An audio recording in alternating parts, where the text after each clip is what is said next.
नमस्कार, मैं रचना शर्मा। चढ़ती कला टाइम टीवी देख रहे हैं सभी दर्शकों का स्वागत करती हूं। आप देख रहे हैं टॉप 10 न्यूज। संयुक्त अरब अमीरात में भारत के राजदूत ने कहा कि 2008 के मुंबई हमलों के बाद से आतंकवाद पर खाड़ी सहयोग परिषद देश के रुख में अब उल्लेखनीय बदलाव आया है, क्योंकि उन्हें व्यापक रूप से यह एहसास हो गया है कि आतंकवाद सभी का साझा दुश्मन है और इस खतरे से निपटने के लिए संयुक्त प्रयासों की आवश्यकता है। यूएई में भारत के राजदूत संजय सुधीर ने इस मुद्दे पर भारत के रुख को सामने लाने के लिए श्रीकांत शिंदे के नेतृत्व वाले सर्वदलीय प्रतिनिधिमंडल की देश की यात्रा की भी सराहना की। उन्होंने इस यात्रा को बहुत सफल बताया। राजदूत ने कहा कि हमारे विमर्श, हमारे दृष्टिकोण सभी को बहुत अच्छी प्रतिक्रिया मिली और यह एक स्पष्ट प्रतिक्रिया थी। यह इस तथ्य का स्पष्ट दोहराव था कि यूएई हमारा एक सच्चा रणनीतिक साझेदार, एक मित्र है जिस पर हम भरोसा कर सकते हैं। राजदूत ने कहा कि संयुक्त अरब अमीरात संभवतः पहला देश था जिसने स्पष्ट बयान जारी कर इस मामले की निंदा की और इसे आतंकवादी कृत्य बताया और सभी प्रकार के आतंकवाद को समाप्त करने का आह्वान किया। भारत ने सिंधु जल समझौते पर पाकिस्तान के दुष्प्रभाव का मुंहतोड़ जवाब देते हुए संयुक्त राष्ट्र में कहा कि पाकिस्तान पहले ही भारत पर 3 युद्ध थोपकर हजारों आतंकी घटनाएं कर सिंधु जल समझौते की भावना का उल्लंघन कर चुका है। संयुक्त राष्ट्र में भारत के स्थायी प्रतिनिधि पर्वता नैनी हरीश ने एक कार्यक्रम के दौरान कहा कि सिंधु जल समझौते को लेकर पाकिस्तान के प्रतिनिधिमंडल द्वारा दुष्प्रभाव किया जा रहा है। भारत ने हमेशा जिम्मेदारी भरा व्यवहार किया है। पहलगाम आतंकी हमले के बाद भारत ने सख्त रुख अपनाते हुए पाकिस्तान के साथ सिंधु जल समझौता स्थगित कर दिया था। संयुक्त राष्ट्र में सुरक्षा परिषद की एरिया फार्मूला बैठक का आयोजन किया गया और इस बैठक का मुद्दा संघर्ष में पानी की सुरक्षा था। इस बैठक में पाकिस्तान ने भारत पर सिंधु जल समझौता तोड़ने के लिए बेबुनियाद और भ्रामक आरोप लगाया, जिस पर भारत के स्थायी प्रतिनिधि ने पाकिस्तान के दुष्प्रचार का मुंह तोड़ और तथ्यों के साथ जवाब दिया।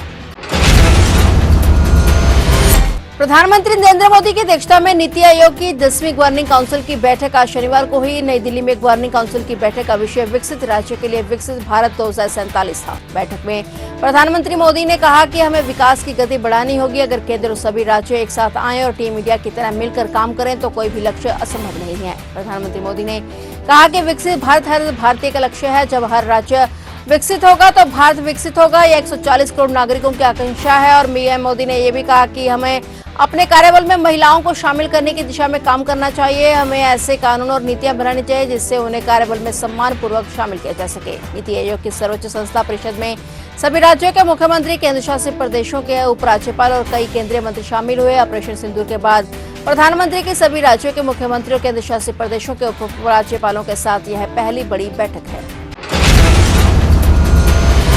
गुजरात आतंकवाद निरोधक दस्ते एटीएस ने कच्छ सीमा के पास एक जासूस को गिरफ्तार किया है। उसकी पहचान सहदेव गोहिल के रूप में हुई है। अधिकारियों के मुताबिक सहदेव गोहिल कच्छ के व्यापार में एक स्वास्थ्य कार्यकर्ता के रूप में काम कर रहा था। वह कथित तौर पर पाकिस्तान की ओर से प्रायोजित जासूसी गतिविधियों में शामिल था। जांच में पता चला कि सहदेव गोहिल अदिति भारद्वाज नाम की एक महिला के संपर्क में आया था, जो एक पाकिस्तानी जासूस है। जांच में पता चला कि आरोपी आईएसआई के हैंडलर से लगातार संपर्क में था। दावा किया गया कि सहदेव गोहिल ने कथित तौर पर भारतीय नौसेना और सीमा सुरक्षा बल बीएसएफ के बारे में संवेदनशील जानकारी पाकिस्तान को दी। बदले में गोहिल को 40,000 रुपए दिए गए थे।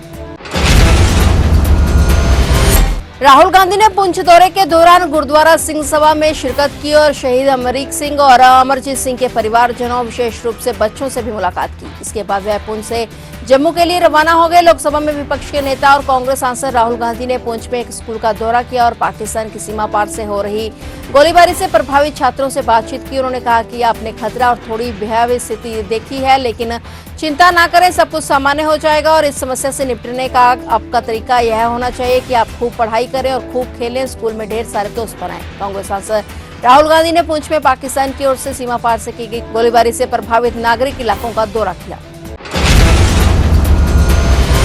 लखनऊ की अदालत ने एक बेहद खौफनाक और सनसनीखेज मामले में फैसला सुनाया है। कोर्ट ने नरभक्षी राजा कलंदर और उसके साले बख्शराज को उम्र कैद की सजा सुनाई है। इसके साथ ही दोनों पर 2.5 लाख रुपए का जुर्माना भी लगाया गया है। मिली जानकारी के मुताबिक यह सजा साल 1999 में हुई दोहरी हत्या के मामले में सुनाई गई है। सूत्रों के मुताबिक राजा कलंदर और उसके साले ने मनोज सिंह और उसके ड्राइवर रवि श्रीवास्तव को लखनऊ से टैक्सी में बिठाकर रायबरेली ले जाया गया और वहां जंगल में ले जाकर दोनों की बेरहमी से हत्या कर दी। बाद में बरगढ़ जंगल से उनकी नग्न लाशें पाई गई और राजा कलंदर का असली नाम राम निरंजन कौल है और वह प्रयागराज के नैनी इलाके का रहने वाला है। पुलिस को साल 2000 में पत्रकार धीरेन्द्र सिंह की हत्या की जांच के दौरान उसके घर से कई नरकंकाल और इंसानी खोपड़ियां मिली। जांच में खुलासा हो कि ये खोपड़ियों को उबालकर उनका सूप पीता था ताकि उसकी मानसिक शक्ति बढ़े। धीरेन्द्र सिंह की हत्या के बाद राजा कुलंदर के खिलाफ पुलिस ने कड़ी जांच शुरू की और इसी दौरान उसके सीरियल किलर होने का खुलासा हुआ। राजा पर कुल 14 लोगों की हत्या का आरोप है। विजिलेंस ब्यूरो द्वारा गिरफ्तार किए गए आप विधायक रमन अरोड़ा को आज जालंधर के डिस्ट्रिक्ट कोर्ट में लाया गया और विजिलेंस अधिकारियों द्वारा कोर्ट में रिमांड मांगा गया है ताकि पूछताछ में और खुलासे हो सके। बता दें कि विजिलेंस टीम ने आज सुबह भी अरोड़ा के अशोकनगर स्थित घर पर रेड करने पहुंची थी और वहीं विजिलेंस की रडार पर पंजाब पुलिस सहित अन्य विभागों से जुड़े कुछ अधिकारी भी मौजूद थे। और वहीं देर रात करीब 12 बजे सिविल अस्पताल में मेडिकल के लिए विजिलेंस की टीम रमन अरोड़ा को लेकर पहुंची थी, जहां उनका मेडिकल अस्पताल की ईएमओ डॉक्टर की देखरेख में हुआ।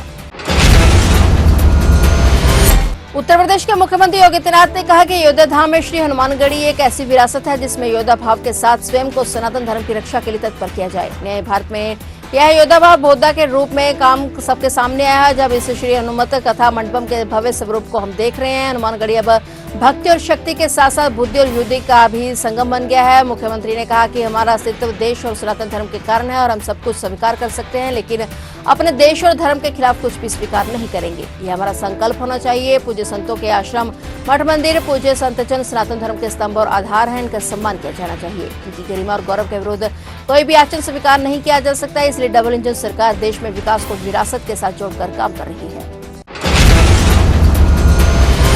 जय हो, सन ऑफ सरदार और आर राजकुमार जैसी कई फिल्मों में नजर आए अभिनेता मुकुल देव का निधन हो गया है। वो 54 साल के थे। उनका आज शाम दिल्ली में अंतिम संस्कार किया गया है। हालांकि उनके निधन की वजह अब तक सामने नहीं आई है। मुकुल देव ने टीवी इंडस्ट्री से बॉलीवुड तक का सफर तय किया था। अभिनेता के अचानक निधन पर अब इंटरनेट जगत के कई सितारे उन्हें याद करते हुए दुख जता रहे हैं। उन्होंने मुकुल देव के निधन पर शोक प्रकट करते हुए सोशल मीडिया पर कई पोस्ट किए। उन्होंने कहा कि इस शब्दों में बयान करना असंभव है और मुकुल एक भाई की तरह थे, कलाकार जिनके अंदर गजब का जुनून था। बहुत जल्द बहुत कम उम्र में चले गए। उनके परिवार और इस नुकसान से दुख सभी लोगों के इस दुख को सहने की ताकत मिले और सभी ने नम आंखों से मुकुल को भावभीनी श्रद्धांजलि दी। पुरानी नीलोखेड़ी में अपनी नानी के घर आए एक बच्चे के जोहड़ में डूबने से मौत हो गई। बच्चे की उम्र महज 3 वर्ष बताई जा रही है। जानकारी के मुताबिक गोविंद माजरा कुरुक्षेत्र का रहने वाला 3 वर्षीय मयंक अपनी मां के साथ अपनी नानी के घर पुरानी नीलोखेड़ी आया हुआ था। जब घर में सभी लोग बातचीत कर रहे थे तो 3 वर्षीय मयंक खेलते खेलते बाहर आ गया और जोहड़ के पास घूम रही मुर्गियों के पीछे भागने लगा। और पुरानी नीलोखेड़ी निवासी मांगेराम ने बताया कि उसकी बहन पूजा मिलने के लिए आई हुई थी और उसका 3 वर्षीय बेटा मयंक दोपहर को अचानक खेलने के लिए गली में निकल गया। जब उसकी मां उसे ढूंढने लगी तो उसका कहीं भी पता नहीं चला और इसके बाद गोताखोर प्रगट सिंह को मौके पर बुलाया गया, जिसके बाद 3 वर्षीय बच्चे का शव को जोहड़ से निकाला गया। उसकी मौत हो चुकी थी। सूचना मिलते ही पुलिस भी मौके पर पहुंची। पुलिस ने शव को पोस्टमार्टम के लिए करनाल के कल्पना चावला मेडिकल कॉलेज के मोर्चरी हाउस में भिजवाया। फिलहाल टॉप 10 न्यूज में इतना ही और नए समाचारों के साथ फिर से हाजिर होंगे। तब तक के लिए देखते रहिए चढ़ती कला टाइम टीवी।